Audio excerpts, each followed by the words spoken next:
Welcome back to Democracy Docket's 2024 Candidate Q&A series.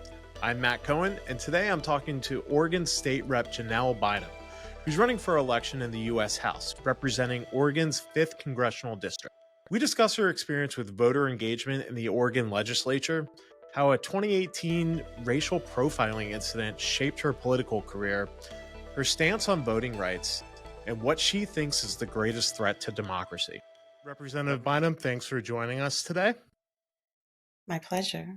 You made headlines in 2018 because someone called 911 to report you as a suspicious person while you were canvassing door to door in your district.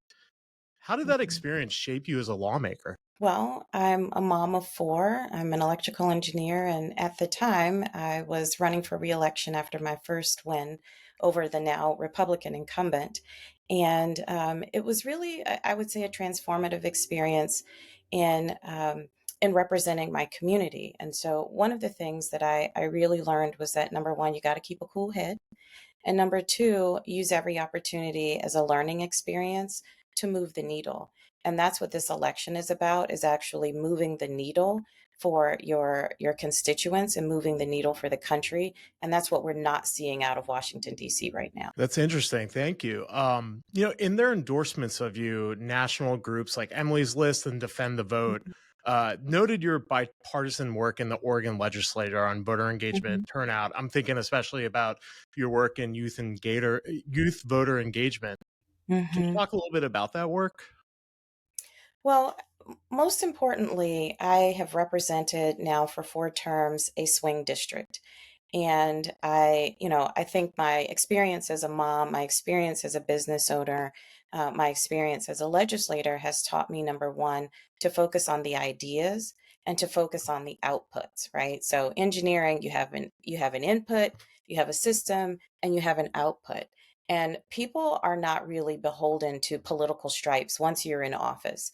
It is more about, can you serve the needs of the people? So, for instance, in voter youth engagement, I've always been really focused on making sure people understood the voting process, young people felt engaged and encouraged. And so, one of the big wins that we've had here in Oregon is we have motor voter registration. So, as soon as you go to the DMV and you get your ID or your driver's license, you're automatically registered to vote. And then we added on top of that, when you're 16 and you get your license or your ID. And my daughter just turned 16 yesterday, so I'm really excited for her. You're automatically pre registered to vote. And I think it's those types of things that make us have a more informed electorate, and one that can really hold politicians and those who are elected, hold their feet to the fire to generate the outcomes that are important to them. That's a really good point. I know in Congress, a lot of congressional Democrats have really been pushing to implement different voter engagement bills like that. How do you Mhm. plan to continue that work that you've been so successful with in the Oregon legislature to the national level in Mhm. Congress? I think it's important, number one, for us to acknowledge that voter suppression is still going on. We know that college students in some places can't use their ID as a form of ID, but you can use a hunting license as a form of ID. And so the John Lewis Voting Rights Act is very important to pass. Also, voter education is also very important. What I learned from my 22-year-old daughter as she was going through the graduate school process, she and her friends were actually talking about where they could vote, where their reproductive rights would be protected. Like, young people understand that there are consequences to not engaging in voting and to the extremism that is happening in Congress right now. And so making sure that people are educated on what their rights are, that there is full and unabetted access to the ballot is job one, I think, for Americans. I'm glad you brought up a lot of the extremist agenda of the Republicans in Congress. As I know you're aware, and a lot of our reporting has been on Project 2025. Mm-hmm. And, obviously there's a lot in there that would greatly affect people's access to the ballot box. I'm curious from your point of view, as someone who's running to prevent what's in Project 2025 from coming to fruition. What are some of the elements there that are most concerning to you? Well, authoritarianism is really, really concerning when we look at whether it's, cuts to civil servants and those people who serve our government without regard to political stripes. How do we keep a functioning Department of Education? We know that we have young people who, like, I have a kid with an IEP. Like, Mm. that is really, really important. How do we protect kids with special needs and make sure that they have access to their own education? How do we make sure we protect civil servants so that they're not just political appointees and cronies in government? How do we make sure we protect Social Security for our seniors?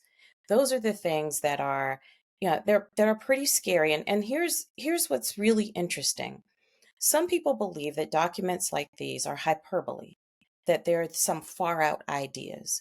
Republicans have shown us time and time again, they will show us the playbook. I'm a sports mom. They'll show us the playbook. And just like with Roe, they will execute. Trump has installed judges that will, play by his rules. They have shown us that they will give us the playbook, they will execute, and our lives will forever be changed. Yeah, I think you're absolutely right. I'm really glad you brought up that point about the believability of Hmm. whether Project 2025 comes to fruition, because that is a question that I'm often faced with. I've done a lot of reporting on it. Kind of people ask me, should we, why should we believe that this is possible? And I think, what you just said absolutely gets at the heart of why it's so such an existential, not even existential, but a threat that's at our doorstep right now. So thank you for that answer. Yeah, and they put um a lot of effort into it as they well. I did. mean, it's not it's not like, some 16-year-olds kicking around ideas, after school. Like, no, it's a whole production. Right. And it's, I mean, it's almost 1,000 pages long. You don't just, you know do that on a long weekend. That's something that's years in the making. Um, so, I'm curious. You spent the past 7 years in the Oregon legislature, in the Oregon House of Representatives, where Mhm. you've done so much for the state. What compelled you to jump into the race for the U.S. House of Representatives? Well, I was trying to retire from the Oregon State Legislature. I felt like, so I'm a big believer in passing opportunity on to the next generation. And so I felt like I had done really solid work, whether it was in reproductive rights, whether it was in gender equity, whether it was on the economy, civil rights. Like, I had a full portfolio of really robust legislation, including the Crown Act for Oregon. And I think seeing what was at stake and a sense of patriotism, um, the chaos in Washington, D.C. is something you can't turn your eyes away from if you are engaged in politics and you understand what's at stake. Furthermore, when you think about the threat of extremism in this country and around the world, you can't unsee certain things. And so Lori Chavez DeRemer is the Republican incumbent. Mhm. I've beaten her not once but twice, and I'm ready to do it a third time. This is a Biden almost plus 10 seat. It Mhm. was lost by 2 points last cycle, and it should be a seat that is represented, that allows a representative who is engaged on the issues, who listens to their constituents, who engages in town halls and doesn't just rubber stamp a MAGA extremist agenda. So that's why I'm running. It's a seat that's winnable, and it's purely the path to victory, back Mhm. to controlling the House for Democrats. Yeah, absolutely. I mean, that is, as I know you're aware, and a lot of all of the kind of political forecasts for this election. This race is like you said, one of the key races for flipping the House. So Hmm. it's a vastly important race, not just for your Yeah. congressional district, but for the entire. Congress. And I'm curious.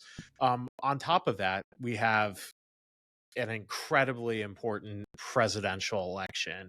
Yeah. Wondering if you could talk about, that experience of running this race for this pivotal House seat at the time, Mhm. of Kamala Harris, Vice President Harris, running in what could be end up being one of the most important elections in our life. What is that parallel experience like for you? Well, having run in a swing district now 5 times, I've Mhm. never had the luxury of being able to depend on the top of the ticket to carry us, to victory, and so it is nice, to have uh, Vice President Harris at the top of the ticket, all of the skills that she brings, all of the experience that she brings.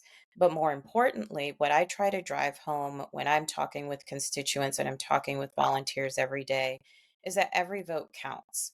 And in this district, it is absolutely important for us to turn out Democrats, important for us to turn out what we call non affiliated voters here, because independent is a party, and it's also important for us to turn out people who have a pro-choice leaning, right? Who, for them, that is the real issue.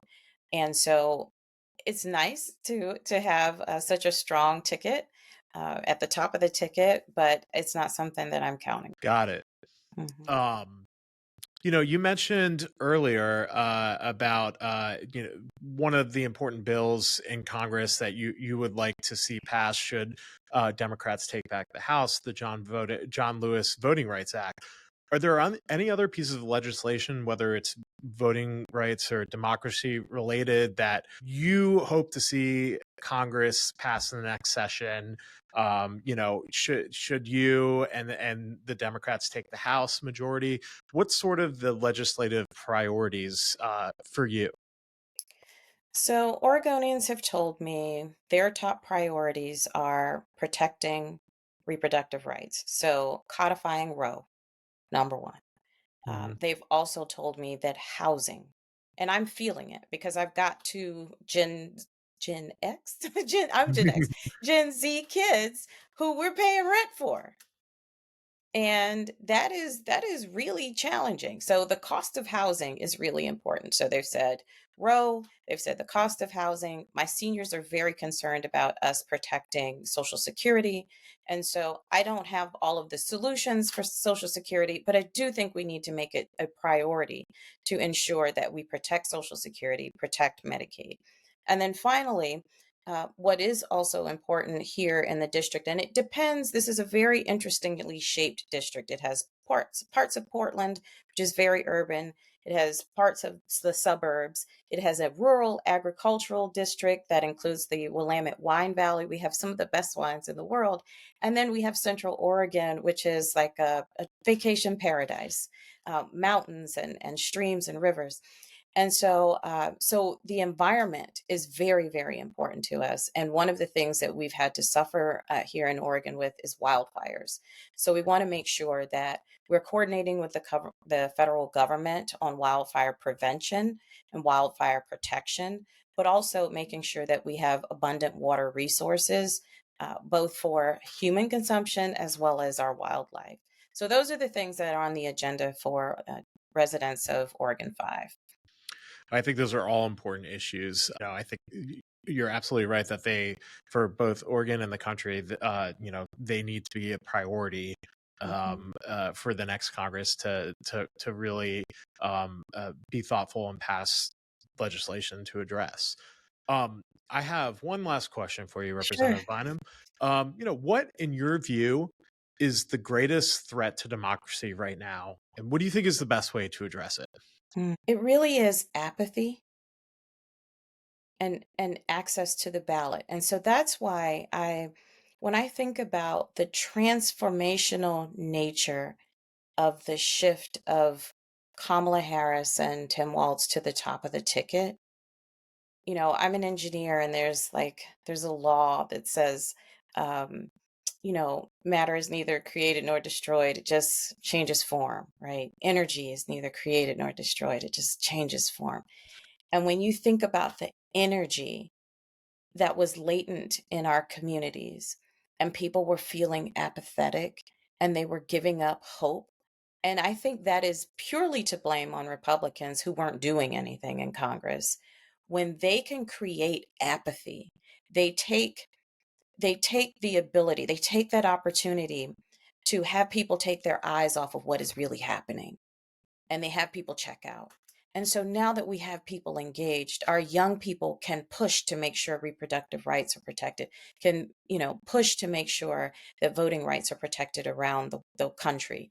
They can push to make sure that for seniors, prescription drug prices don't, eat them out of house and home.